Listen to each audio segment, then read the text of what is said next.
Assalomu alaykum rahmatullohi va barakatuh. Assalomu alaykum azizlarim.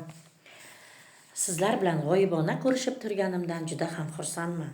Azizlarim, siz Rohila Universal kanaliga xush kelibsiz. Agar obuna bo'lmagan bo'lsangiz, obuna bo'ling, like tugmachasini bosing hamda kommentariyada o'z fikrlaringizni qoldiring. Azizlarim, bugun sizlar bilan iftorlik uchun mol go'shtidan yaxna tayyorlaymiz. Demak, Bismillahirrohmanirrohim deb ishimizni boshladik. Azizlarim, bu yerda 2 kilogramga yaqin mol go'shti, atay yaxnabob, mana bu yerda har xil ziralarimiz, murch, tuz, kinza, paprika, qalampir, bazilik, zira. Bu sizning xohishingizga qarab.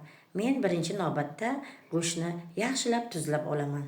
Mana ko'rib turganlaringizdek. Ana endi hamma joylariga tuz sepib chiqish kerak. Mazali bo'ladi yaxna go'shtlarimiz. Ana endi ziralab ham oldim. Mana hamma joylariga sepdim yaxshilab. Azizlarim, 2 dona chesnok ham cho'rkadan o'tkazib, uni ham yaxshilab surtib tashladim.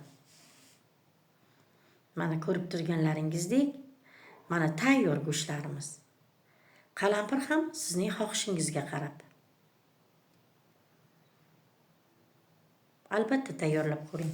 Ana endi azizlarim, mana demak joylashtiryapman. Mana ko'rib turganlaringizdek joylashtiryapman.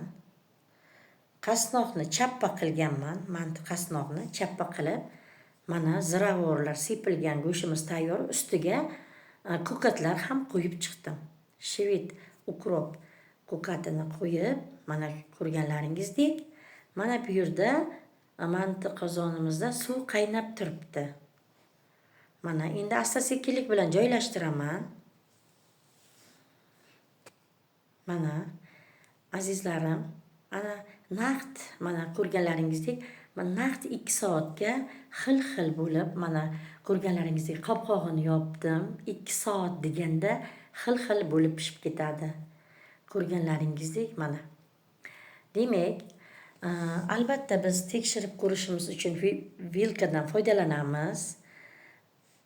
Katta go'sht vilkasini siqib, albatta tekshirib ko'ring. Mana azizlarim, go'sht vilkasini tekshirib, mana shunday holatda, mana birdaniga vilkamiz chiqib ketaveradi. Pishgan bo'lsa, go'shtimiz pishgan. Aniq bu. Azizlarim, albatta